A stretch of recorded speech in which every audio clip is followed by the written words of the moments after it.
Less than a year na lang po at tayo ay boboto muli para sa ating mga senador sa 2025 midterm elections.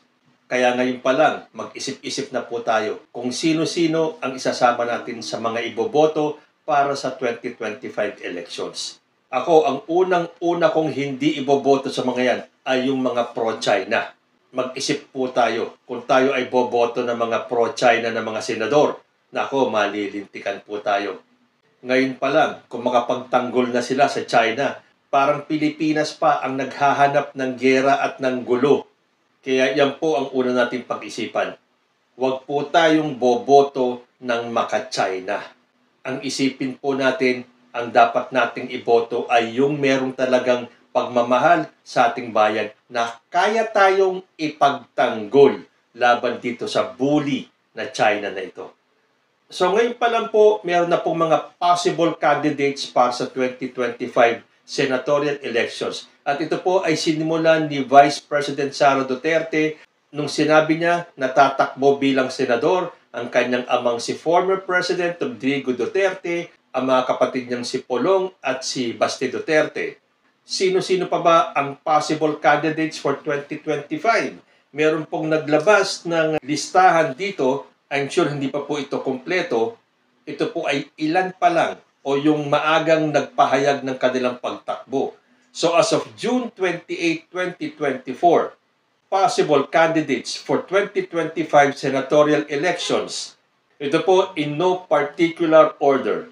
Amy Marcos, Bato de la Rosa, Tol Tolentino, Bongo, Philip Salvador, Bam Aquino, Chel Diokno, Kiko Pangilinan, Abi Binay, Lito Lapid, Tito Soto, Rodrigo Duterte, Paulo Duterte, Baste Duterte, Manny Pacquiao, Franz Castro, Apollo Kibuloy, at si Willie Revillame. So itong listahan na to ay siguradong madadagdagan sa mga susunod na araw. Sa mga binanggit ko, sino para sa inyo ang iboboto ninyo? Magbibigay po ako ng reaction sa ilan pong mga senatorial candidates natin, pero unahan ko na po kayo, ito po ay pansarili ko lang opinyon. Unahin ko po si Bato de la Rosa na maraming netizens ang pumupuna na siya ngayon ay iyak-tawa. Iyak daw siya kasi nilaglag siya ni Senator Chis Escudero.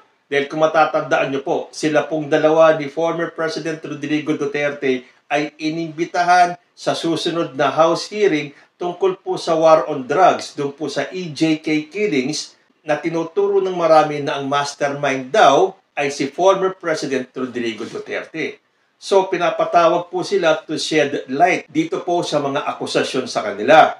Para nga naman maaga pa lang ay maipaliwanag na ni ex-president at ni Bato de la Rosa. Kasi sa naunang hearing sa House ay may mga nagsalita na tinuturo si ex-president Duterte bilang mastermind ng EJK. Kaya nagdesisyon ang House para sila ay ipatawag. Pero alam na po natin na hindi sila sisipot. Ang dahilan ni Rodrigo Duterte ay yung ding naging dahilan ni Apollo Kibuloy. Nadalin daw sa proper forum yung inaakusa sa kanya. So meaning hindi siya a-attend sa kahit na anumang hearing ng House tungkol sa issue na to. Kay Bato de la Rosa naman, sinangkalan niya si Senator Chis Escudero at sinabing hindi niya kailangan umattend. So parang sinabi ni Senator Chis na huwag siyang umattend sa hearing. Na kinounter naman ni Senator Chis at tila siya ay inilaglag nung sinabi ni Senator Chis na depende yan kay Bato kung siya ay a-attend o hindi. So magkaiba po ang statement ni Bato sa statement ni Senator Chis. So, sino sa tingin ninyo ang nakangisi ngayon? Hindi kaya si Migs Zubiri na kung matatandaan natin ay nilaglag ni Senator Bato. Kaya masama ang loob ni Migs Zubiri kay Bato de la Rosa. Dahil para kay Migs talagang close as in dikit sila ni Bato. At para kay Migs Zubiri, siya ay tinraidor ni Bato de la Rosa. So, lumabas na nilaglag ni Bato de la Rosa si Migs Zubiri. At ngayon naman, tila nilaglag ni Senator Chis Escudero si Bato de la Rosa. Ang bilis ng karma, no? Talagang digital na. Kaya lang, ito ba yung klase ng mga senador na iboboto nating muli? na walang tapang. Matapang lang sila kapag sila ay may hearing sa Senado. Sabi naman ng iba, natatakot daw silang harapin si Leila de Lima dahil siguradong marami silang maririnig na ibubunyag ni Leila de Lima. Sa statement na lang ni Bato na hindi siya sisipot sa hearing sa House, yan po ay minus point sa kanya. Kasi kung siya ay a-attend dyan at maipakita niya ang kanyang tapang at maipaliwanag niya at maipagtanggol niya ang sarili niya, baka magkaroon ng plus points para sa kanya. Pero the mere fact na nagdahilan pa siya, na isinangkalan pa niya ang isa pang senador para lang makaiwas sa hearing, yan po ay negative. Bawas points po yan. Pero tuwang-tuwa naman po si Senator Bato de la Rosa ngayon. Dahil nung una, akala nila, dalawa na lang sila ni Senator Bongo. At sila ay mag-guerrilla style na lang daw kung ano man ang ibig nalang sabihin pagdating sa kampanya sa 2025. Nung sinabi ni VP Sara, natatakbo yung kanyang 3 kapamilya. Natuwa po si Senator Bato. At ang sabi pa niya, kung totoo yan, hindi kami magkakaroon ng lonely campaign ni Senator Bongo. Iniisip kasi namin kaming dalawa lang Kung tatakbo sila, plus 3 na kami. So marami-rami na. Masaya itong kampanya namin. Nako, sana nga maging masaya ang kampanya ninyo. Pero kung sakaling kayo po ay hindi pala rin, wala po sanang iyakan. So sana, bago pa dumating yung 2025, umatin po si Senator Bato at ipakita niya yung kanyang tapang. Harapin niya si Leila de Lima. At malay natin, maipaliwanag niya na maganda at maniwala ang taong bayan na wala siyang kasalanan dyan sa EJK ni former President Rodrigo Duterte. At yan ay magiging plus points para sa kanya. Pero ngayon pa lang sinasabi ko, kung iisnabi niya tong hearing na to, negative po sa kanya yan. Siguradong bawas yan ng puntos sa kanyang kampanyang manalo sa 2025. Sunod ko naman po, nabibigyan ng reaksyon, itong si Franz Castro. Kasi po may mga lumalabas na quote cards na ang sabi ni Representative Franz Castro ng ACT Teachers Party List, ginagawang negosyo ang pagtakbo sa posisyon sa gobyerno di lang para mangurakot pero para pagtakpan din ang mga kasalanan nila sa mamamayan. Ginawa na ito ng pamilya Marcos. Ngayon, ang mga Duterte naman ang gustong pumalit.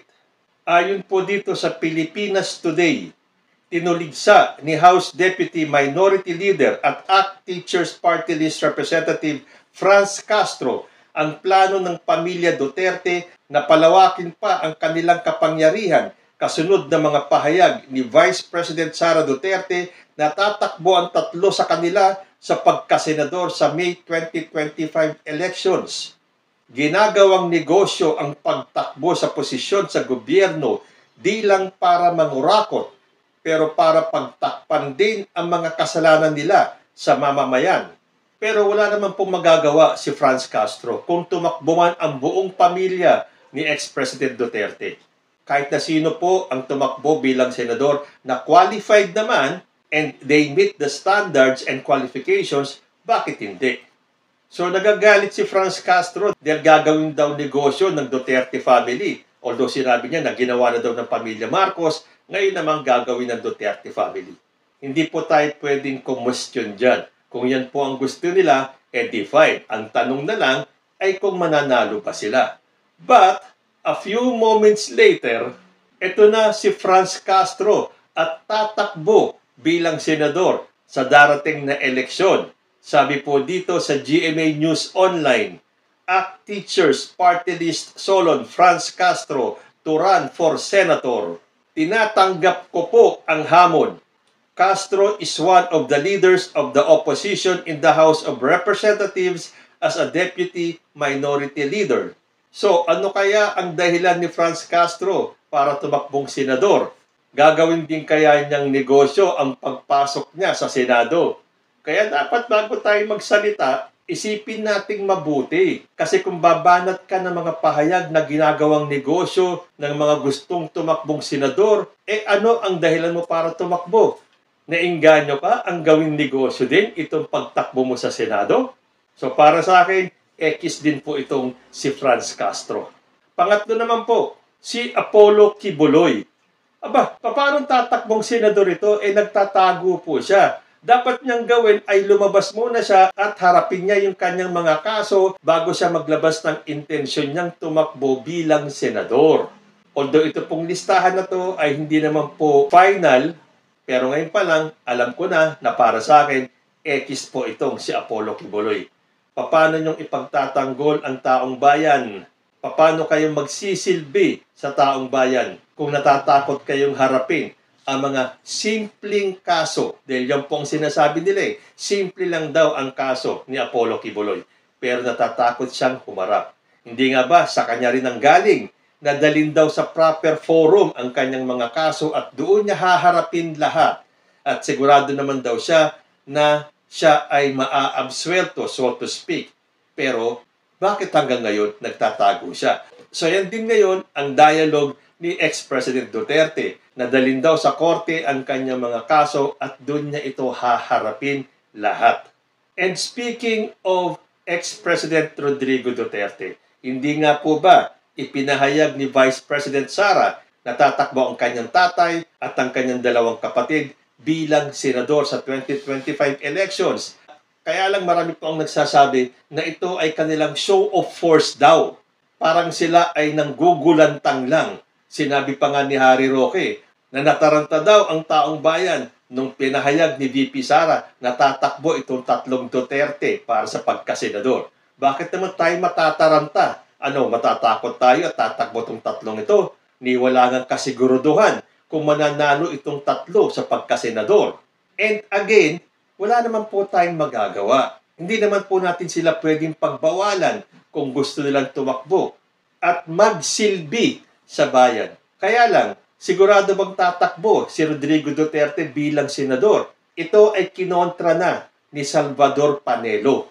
Bago pa nagpahayag si VP Sara ng posibleng pagtakbo ng tatlong Duterte, naunahan na po sila sa statement ni Salvador Panelo.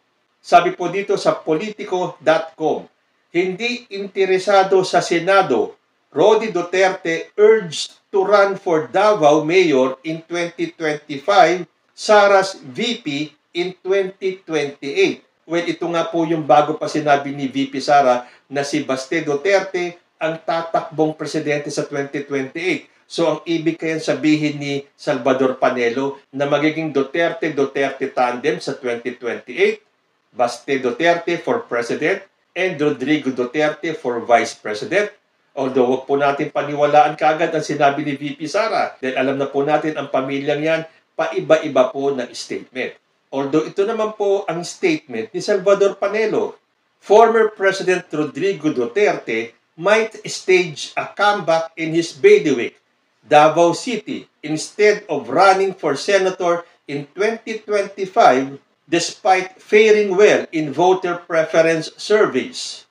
Sabi po ni Panelo, sabi ko sa kanya, kung ako ang masusunod, tumakbo ka na lang ng mayor kung ayaw na ni Baste.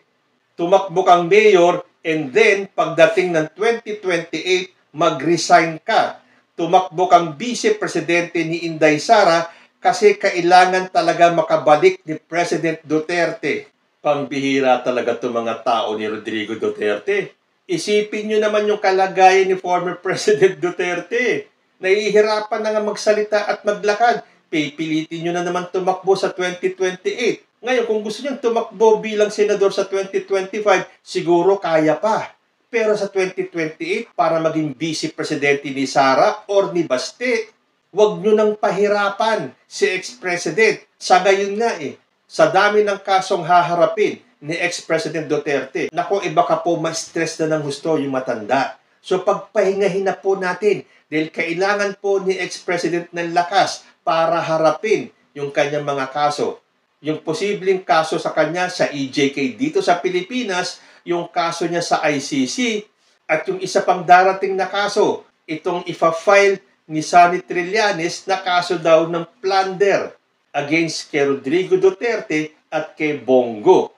So, kailangan po ng energy ni former president. So, itong mga tauhan ni Rodrigo Duterte na ang iniisip lang ay yung kanilang sariling agenda, pagpahingahin nyo na po si ex-president. Bayaan nyo na yung mga anak Si Pulong, si Baste, si Sara ang tumakbo. O sabi pa nga ng iba, kahit na daw si Kitty ang tumakbo, iboboto pa rin nila. Well, ganun po talaga. Democracy po tayo eh. Hindi po natin mahahadlangan kung sino man ang gustong tumakbo sa any government position. Pero para sa akin, X na rin po si Rodrigo Duterte bilang senador sa 2025 at bilang vice president sa 2028. And lastly, isa pang pro-China, pro-Quiboloy at pro-Duterte, ito pong si Senator Amy Marcos, yung pong naturingan na kapatid ni President Bongbong Marcos. Kasi nagpahayag na rin po siya na siya ay magpapare-elect sa darating na eleksyon sa 2025. Pakinggan po natin ito. Hindi po ba namin kayo matanong kung anong plano pala ninyo for the elections next year? For the elections next year? Yes. Me, personally? Yes po. Okay. Kasi po nagsisimula na po nating makilala kung ano yung mga, kung sino yung makakandidato for the Senate next year. Kayo po ba? Ano po ba ang plano? Yes, I'm up for re-election in May next year, and despite many rumors that I'm running for Manila City and other places, magpapare-elect lang ako. Ma'am, paano po kayo magka-campaign considering the political landscape that we have now na alam naman nating we are caught within so many forces? Paano niyo nakikita ninyong takbo ng kampanya? Para sa akin, di naman komplikado. Ako'y hinalal bilang mambabatas at senador. So, kung ano yung trabaho ko, kung kailangan ibunyag ang katotohanan, kung may hindi matutuwa, kung may magagalit o magtatampo, magtiisa na lang po tayo kasi yan ang trabaho natin at ang aking pananagutan ay sa mga mamamayang Pilipinong bumoto sa atin. Sasama po ba kayo sa administration slate or will you... Hindi ko nga alam eh kung kasama ako, nakikita ko yung iba't ibang slate. Palagay ko magiging 50 ang kandidato. Kasi napakarami po namin. May Lakas, may PFP, meron pang ano ba yun? Marami eh, napakadae. Kaya nalilito ako. Pero tignan natin, mahaba-haba pa naman ang panahon. Ang politika sa Pilipinas ay laging basketball. Kaya abangan ang last 2 minutes. Thank you, ma'am. Your comment lang po dun sa resignation ni VP Sara. Ano man ang mangyari, ang aking paniniwala at pagmamahal para kay VP Sara ay mananatili. Anumang laban, anumang hakbang, anumang hinaharap, ako'y kasama niya. So ayan, narinig po natin. Ito pong video clip na to ay nakita ko sa isang media source. I think sa ANC channel ko napanood ito. At kung babasahin nyo ang comments dyan sa ANC channel na yan, 99% ng mga nag-comment dyan ay sinabing hindi nila iboboto si Amy Marcos. Yan po ay sa ANC channel na. Hindi po yan channel ng mga pro-BBM. Then natural, tulad dito sa channel ko, ang mababasa nyo lang ay negative comments tungkol dito kay Amy Marcos. At ganun din po sa karamihan ng mga pro-BBM channels, X na po para sa amin si Amy Marcos. Pero nagulat ako dahil ito namang ANC channel hindi naman pro-BBM. So nung binasa ko yung mga comments, nagulat ako dahil kung nagbabasa lang ng comments si Amy Marcos, makikita niya na majority na ng mga Pilipino ang hindi boboto kay Amy Marcos. Sabi nga ng isang political expert na sosobrahan na daw sa pamamangka sa dalawang ilog itong si Amy Marcos. Kasi kung pakikinggan ninyo yung video clip, andun pa rin po yung pagtatanggol niya kay VP Sara. Pero binanggit niya rin na siya ay posibleng tumakbo sa ticket ni President Bongbong Marcos. So balit wala naman po tayong narinig na pagtatanggol ni Amy Marcos sa kanyang kapatid. So kahit na ano pang idahilan ni Amy Marcos, para sa atin pong mga Marcos loyalist, nakakalungkot man dahil si Amy Marcos ay parte po ng Marcos family na ating sinubaybayan, na ating hinangaan, na ating hinintay na makabalik sila sa Malacanang. Yun pala, si Amy Marcos pa ang sisira sa kanyang kapatid. Kahit na anong sabihin niya na sinasabi niya lang yung dapat sabihin, ibinubunyag yung mga katiwalian o yung mga pagkakamali ng administrasyon na to. Ang sabi niya, magtiisa na lang daw tayo. So, magtiis si Amy Marcos kung makakuha man siya ng kapiranggot na boto. So, doon po sa mga binanggit kong mga personalidad, lahat po yan ay eke sa akin. Again, ako lang naman po yan. Isang boto lang po ako. Nasa sa inyo po kung sinong iboboto nyo dito sa mga posibleng tatakbong senador sa 2025. Pero sana po, let us all vote wisely. Huwag na po tayo magpapadala sa bulaklak ng dila. Dahil ngayong eleksyon na to, sa kampanya pa lang, puro mabulaklaking pananalita ang ating maririnig. Ang tignan po natin ay ang kanilang performance. Kung sila ay talagang tatakbo para sa kapakanan ng taong bayan or tulad sa sinabi ni Franz Castro ay tatakbo lang para gawing negosyo ang Senado. Kayo po, ano ang masasabi ninyo?